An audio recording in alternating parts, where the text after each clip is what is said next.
नमस्कार दोस्तों, स्वागत है आपका पीसीएस बाबा में। दोस्तों आज हम बात करेंगे बीपीएससी।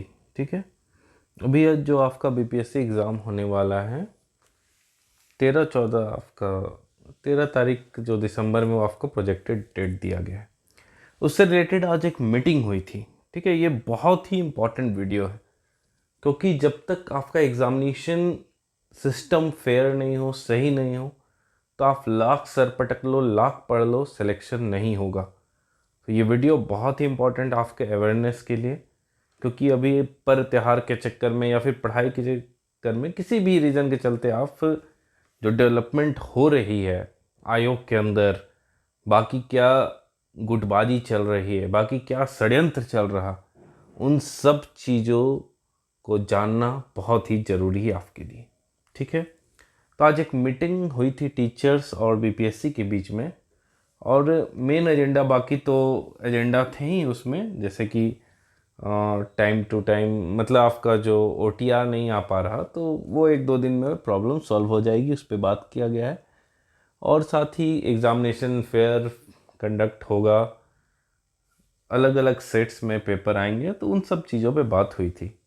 इन सब में जिस पे मैं आज डिस्कशन करूँगा, अभी बात करना चाहूँगा जो बहुत इम्पोर्टेंट है, वो है आपका नॉर्मलाइजेशन।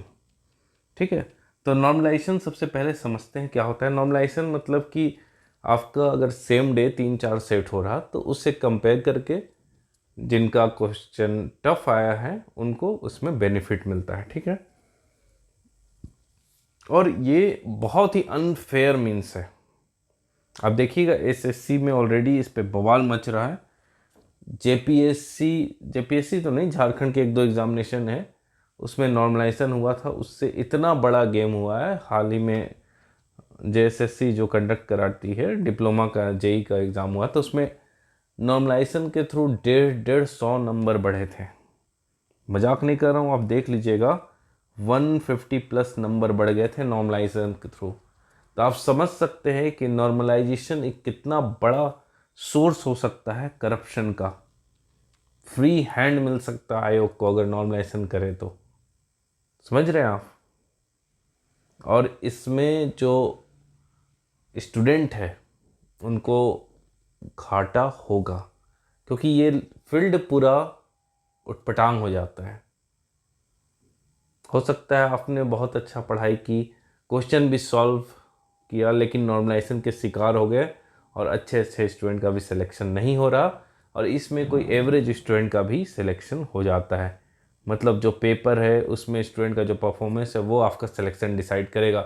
इसमें आपका मेहनत से आपका लक जो है वो ज़्यादा हावी हो जाता है। और आप अगर ऑल ओवर इंडिया में देखें तो किसी भी स्टेट पीसीएस में नॉर्मलाइजेशन की बात नहीं हो रही, तो ये बिहार में ही क्यों मुद्दा उठाया जा रहा कि बहुत ही पेपर लीक की घटनाएं होती हैं। तो अगर आपसे पेपर लीक कंडक्ट नहीं, मतलब कंट्रोल नहीं हो पा रहा, तो इसका मतलब और मामले को आप पेचीदा बना देंगे। तो साफ साफ लिख दीजिए मुझसे एग्जामिनेशन नहीं हो पा रहा, पेपर लीक होने का डर है। उतना बड़ा आप आयोग है, संवैधानिक संस्था है, और आप पेपर लीक के डर से अगर ये सब चोचलेबाजी कर रहे हैं कि 3 सेट में होंगे, 4 सेट होंगे, उसके बाद नॉर्मलाइजेशन होंगे, तो ये तो अनफेयर है। जो मेहनती बंदे हैं, बच्चे हैं, उनके साथ तो ये अन्याय है। और सबसे दुख की बात है कुछ कुछ टीचर के अब ये बन गए हैं आपके ब्रांड।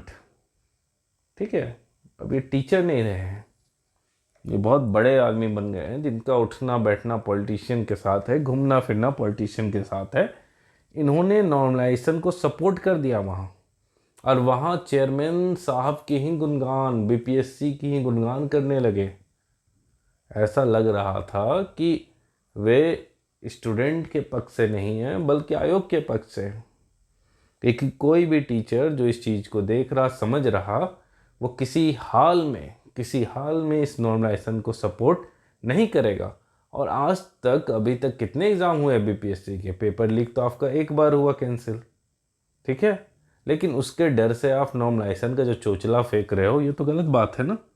आज तक उतने एग्ज़ाम हुए बिना नॉर्मलाइजेशन, उतना सही हुआ, फ्री एंड फेयर हुआ, तो फिर आज क्यों इस नॉर्मलाइजेशन की बात उठ रही। तो मैं यह कहूँगा कि अभी जितने भी स्टूडेंट हैं, स्टूडेंट लीडर्स हैं, सबको यूनाइट होने की ज़रूरत है। कुछ चीज़ों पे हमें अड़ना होगा और उसके लिए लड़ना होगा। जब तक इसमें चेंजेस नहीं आएंगे हम अपने डिमांड से पीछे नहीं हटेंगे। ठीक है, तो मेरा तो कुछ कुछ चीज़ मानना है, आपको भी सही लगे तो आप कमेंट बॉक्स में कीजिएगा कि हाँ सर ये होना चाहिए, और लड़ेंगे हम इसके लिए, जिस हद तक लड़ना हो लड़ेंगे।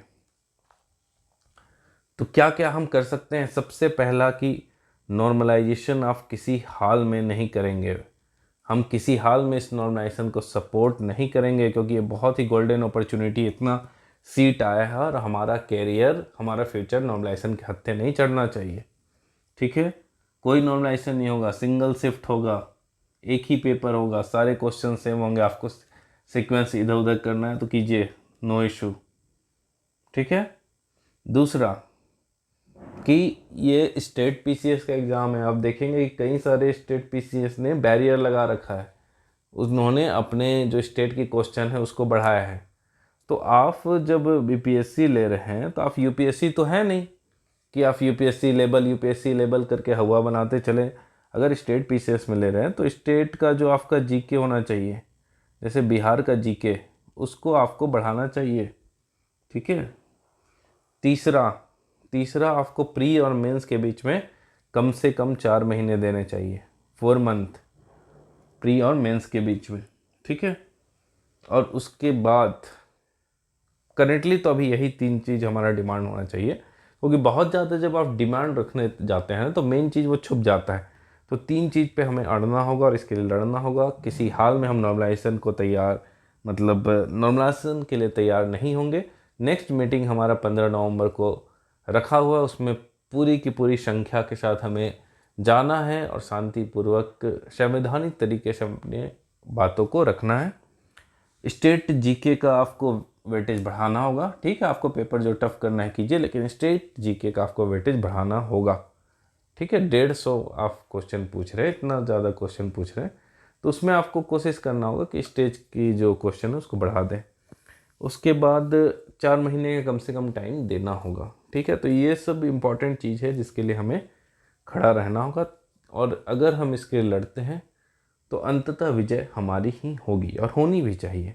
ठीक है, नॉर्मलाइजेशन मैं अभी बता रहा हूँ, अगर नॉर्मलाइजेशन हो गया तो आप बर्बाद हो गए, फिर आप सर रगड़ के सर फोड़ लीजिए, लेकिन सिलेक्शन में लक बहुत ही बड़ा फैक्टर हो जाएगा और ये लक आपको लात मार के बाहर निकाल सकता है। बस इतना ही कहूँगा, बाकी नेक्स्ट वीडियो में बात करते हैं।